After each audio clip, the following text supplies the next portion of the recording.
Hello, hope you all are doing well. तो हम अपना स्टार्ट कर रहे हैं ट्रेनिंग प्रोग्राम एचआर जनरलिस्ट।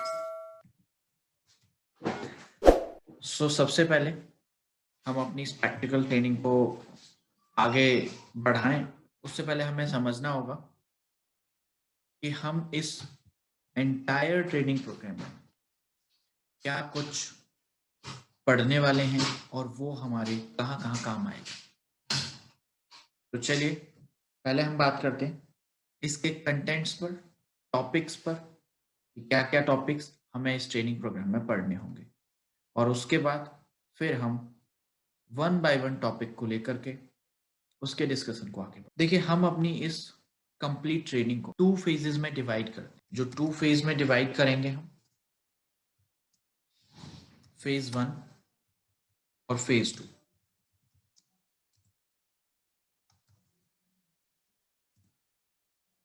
एक फेज में हम पढ़ेंगे स्टैट्यूटरी कंप्लायंसेस के बारे में,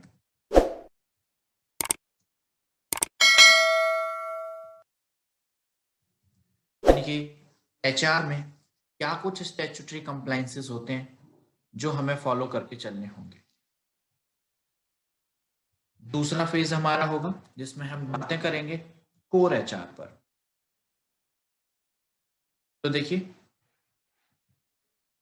अगर हम बात करें कि कोर एचआर में क्या कुछ आएगा, स्टैट्यूटरी कंप्लायंसेस में क्या कुछ आएगा, तो ऐसे समझिए कि जब कोई भी ऑर्गेनाइजेशन होती है उसमें किसी एम्प्लॉय की जब रिक्वायरमेंट होती है, यानी कि हम कहते हैं कि कंपनी में ओपनिंग है, तो सबसे पहले ओपनिंग या वैकेंसी होती है और हम उस ओपनिंग या वैकेंसी को क्लोज करने के लिए कैंडिडेट हायर करते हैं और उस पूरे प्रोसेस को हम रिक्रूटमेंट एंड सिलेक्शन कहते हैं। तो हमारा जो टॉपिक होगा शुरुआत में वो रहेगा रिक्रूटमेंट एंड सिलेक्शन। जब हम अपने कैंडिडेट को सेलेक्ट कर लेते हैं तो उसके बाद हम उसकी ज्वाइनिंग फॉर्मेलिटी कराते हैं, जिसको हम joining formalities comma induction and orientation, यानी कि जो भी ज्वाइनिंग फॉर्मेलिटीज होती हैं वो कराते हैं, डॉक्यूमेंट्स वगैरह कलेक्ट करते हैं, सारी चीजों को वैलिडेट एंड वेरीफाई करते हैं, और फिर इंडक्शन जिसमें कि हम उस कैंडिडेट को उन सभी लोगों से एक इंट्रोडक्शन कराते हैं जो डायरेक्टली इनडायरेक्टली उनकी वर्किंग में इन्वॉल्व होंगे या उनकी वर्किंग में कहीं ना कहीं हायरार्की में आएंगे, जैसे कि उन्हें किसी को रिपोर्ट करना है वो लोग या किसी से रिपोर्ट लेनी है वो लोग, और कंपनी के बारे में कि कंपनी क्या है, क्या करती है, वो सब कुछ हम इंडक्शन प्रोसेस में डिस्कस करते हैं। ओरिएंटेशन में भी एक एक फॉर्मल, एक छोटी सी किसी हम ऐसी ट्रेनिंग की बात करते हैं जिससे कि हम अपनी कंपनी के working environment, working conditions, ethics, guidelines, discipline, policy, सब कुछ के बारे में उसे समझा के सिखा के चलते हैं कि आखिर आपको किस तरीके से हमारी ऑर्गेनाइजेशन में काम करना है।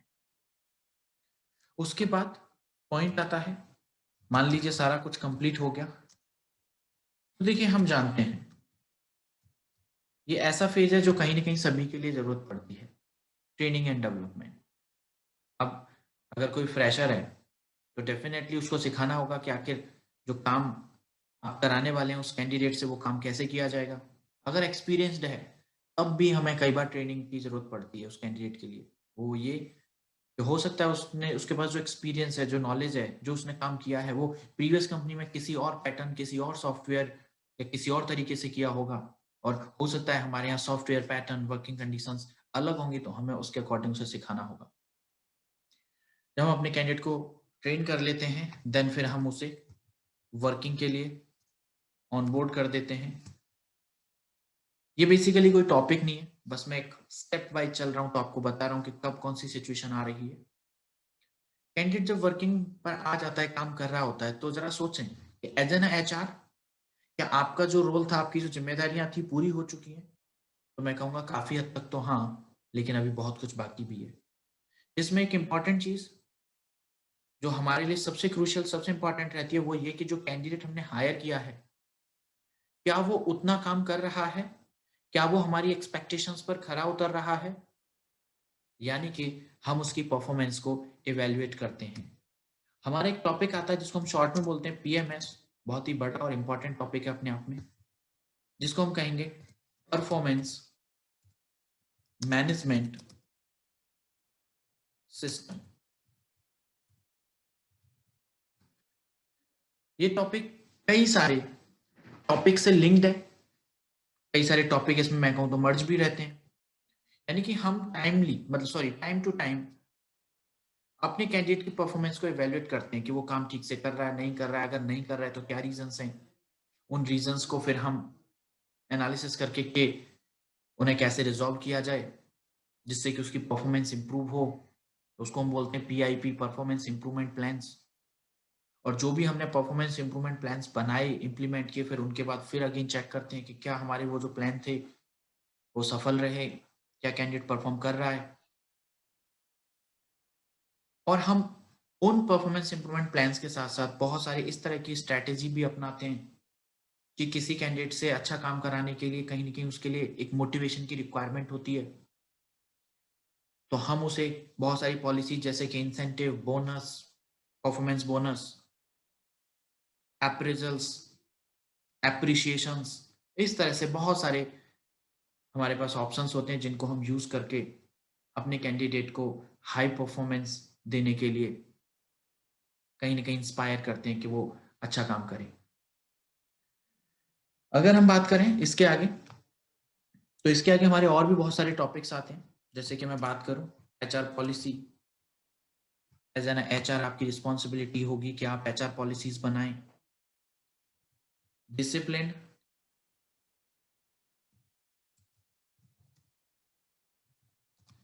Discipline and their actions,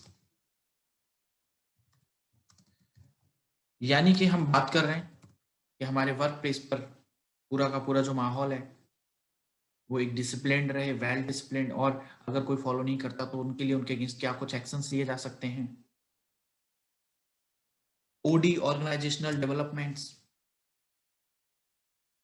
employ engagements, इसी तरीके से और भी बहुत सारे टॉपिक्स हमारे बीच में आएंगे। मैं थोड़ा सा और आगे चलता हूँ। एंड सपोज जो कैंडिडेट था आपके पास, वो जाना चाहता है, उसने मान लीजिए रिजाइन कर दिया, तो देखिए अब ये नहीं है कि अगर उसने रिजाइन कर दिया, जाना चाहता है तो ठीक है जाने देते हैं। नहीं, हम उस मोमेंट पर एक इवैल्यूएशन करते हैं कि वो कैंडिडेट हमारे लिए कितना इंपॉर्टेंट है, कितना वैल्यूएबल है। अगर वो हमारे लिए बहुत ही इंपॉर्टेंट एंड वैल्यूएबल है तो हम कोशिश करेंगे कि वो ना जाए। हम उसके जॉब छोड़कर जाने के रीजंस के बारे में पता लगाएंगे, उससे पूछेंगे, जिसको हम एग्जिट इंटरव्यू कहेंगे। और अगर कुछ ऐसे रीजंस की वजह से वो जा रहा है जिनको हम दूर कर सकते हैं, तो हमारी कोशिश रहेगी कि हम उसके जो इश्यूज हैं, प्रॉब्लम्स हैं, उन्हें रिजॉल्व करें और उस एम्प्लॉय को जाने से रोकें, यानी कि रिटेन करें। हम उनको बोलते हैं रिटेंशन पॉलिसीज। कई बार ऐसा भी होगा, कैंडिडेट तो बहुत अच्छा है, हमने रीजन भी जानने की कोशिश की, अपनी तरफ से काफी कोशिश की कि वो रुक जाए, लेकिन पता चला कि कुछ ऐसे रीजंस हैं जो हम उसके रिजॉल्व नहीं कर सकते, कुछ एक्सटर्नल रीजंस लाइक उसकी फैमिली कंडीशंस, हेल्थ कंडीशंस, या उसने कहा मुझे जॉब करनी नहीं है तो मैं बिजनेस करना चाहता हूँ। And there are so many reasons जो कि हो सकते हैं। जब कोई भी कैंडिडेट आपके यहाँ से एग्जिट कर जाता है तो दैट मीन्स कि उसकी जगह फिर से खाली हो जाती है, तो अगेन हमारे पास क्या हो जाता है, एक ओपनिंग, एक वैकेंसी खाली होती है, और फिर हम उसे फुलफिल करने के लिए, हायर करने के लिए आगे वही नेक्स्ट रिक्रूटमेंट एंड सिलेक्शन। तो यही सारा प्रोसेस हमारा एक साइक्लिंग बेस पर, एक रोटेशनल बेस पर चलता रहता है। तो जो हम कोर एचआर में पढ़ेंगे वो इन्हीं सभी टॉपिक्स के बारे में पढ़ेंगे। मैं एक बात आपको यहाँ जरूर बताना चाहूंगा कि जो टॉपिक्स अभी हमने डिस्कस कर रहे हैं, जो हमने लिखे हैं, ये कंप्लीट नहीं है, और भी बहुत सारे टॉपिक्स होंगे जो आपके सिलेबस में हैं। हम हर एक टॉपिक पर बात करेंगे। ये तो बस मैंने एक मोटा मोटा ओवरऑल आइडिया दिया है आपको। स्टेचुटरी कंप्लायंस की तरफ चलते हैं। तो देखिए यहाँ पर हमारे लिए सबसे पहले बात आएगी लेबर कंप्लायंसेस की। लेबर कंप्लायंसेस मीन्स वो सभी laws, acts, rules and regulations जो किसी भी ऑर्गेनाइजेशन पर उसके पास एम्प्लॉइज होने की वजह से अप्लाई होते हैं और जो उसे फॉलो करने हैं, such as PF, ESI, bonus law, gratuity, minimum wages, इस तरह के बहुत सारे लॉज हैं जो कि सभी के सभी लेबर कंप्लायंसेस कहे जाते हैं। हम हर एक के बारे में बहुत अच्छे से और डिटेल में पढ़ के समझ के चलेंगे कि आखिर उस पर्टिकुलर लॉ का मतलब क्या है, पर्पस क्या है, बेनिफिट्स क्या होंगे उससे, कैलकुलेशंस कैसे होंगी, सारी चीजों के बारे में हम पढ़ के समझ के चलेंगे। और हम दोनों एंगल से, यानी कि कंपनी के पॉइंट ऑफ व्यू से भी पढ़ेंगे कि अगर हम एचआर हैं और अपनी कंपनी के लिए सारी चीजें हैंडल कर रहे हैं तो हमें क्या क्या रोल्स प्ले करने हैं, हमें क्या क्या वर्किंग्स करके चलनी है। और दूसरा, अगर हम एम्प्लॉय हैं तो हम इन सब का बेनिफिट, इन सब की फैसिलिटी कैसे अवेल कर सकते हैं। तो वो सारी चीजें, यानी कि दोनों एस्पेक्ट्स पर, दोनों पहलुओं पर हम बात करके चलेंगे। लेबर कंप्लायंस के बाद हम बात करेंगे टैक्स कंप्लायंसेस पर। देखिए, वैसे तो ये पार्ट अगर हम बात करें तो सभी एम्प्लॉयज के लिए नहीं आता, ये उस लेवल के लोगों के लिए होता है जिनकी इनकम इतनी होती है कि उन पर इनकम टैक्स अप्लाई हो रहा है। यानी कि हम टैक्स कंप्लायंसेस में जो पढ़ेंगे वो बेसिकली टॉपिक होगा इनकम टैक्स और पर्पस होगा TDS, tax deduction at source. आप लोगों ने सुना या पढ़ा होगा, हो सकता है काम भी किया हो, कि सैलरी पर टीडीएस काटा जाता है।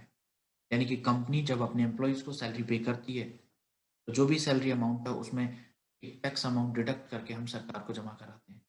लेकिन वो सभी की सैलरी पर नहीं डिडक्ट होता, उसके लिए हमें इनकम टैक्स लॉ के अकॉर्डिंग उस एम्प्लॉय की जो सैलरी जा रही है उस पर कैलकुलेशंस करनी होती है, टैक्सेबल इनकम कंप्यूट करनी होती है। फिर देखते हैं वो जो टैक्सेबल इनकम है वो इतनी है कि उस पर टैक्स बन रहा है, तो फिर हम उसका टैक्स काटते हैं और जमा कराते हैं। तो डिटेल में हम इस टॉपिक पर जब चलेंगे तो बात करेंगे और पढ़ेंगे बहुत अच्छे से। हम इसी फेज में नेक्स्ट टॉपिक जो डिस्कस करेंगे वो होगा हमारा सैलरी ब्रेकअप, या मैं यूं कहूं तो सीटीसी ब्रेकअप, या और आपसे सीटीसी स्ट्रक्चर, सीटीसी एनेक्सर, कुछ भी कह सकते हैं। ये बेसिकली कंपेंसेशन बेनिफिट एनेक्सर भी कहा जाता है। यानी कि आप जिस एम्प्लॉय को हायर करेंगे उसको जो सैलरी देंगे,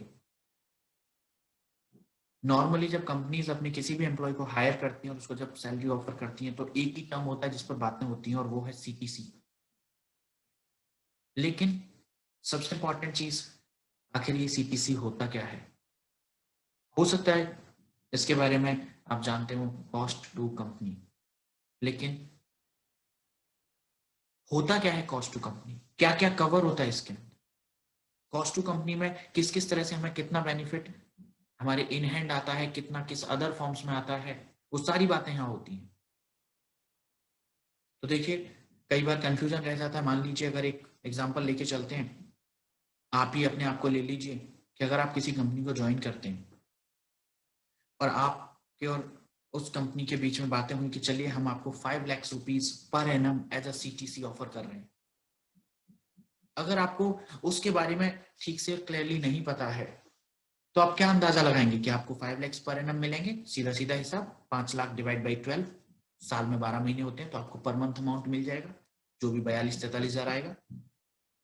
अब आप तो उसी के हिसाब से अपनी सारी फाइनेंशियल प्लानिंग कर लेंगे कि आपको 42-1 हजार रुपए के आसपास मिलने वाले हैं।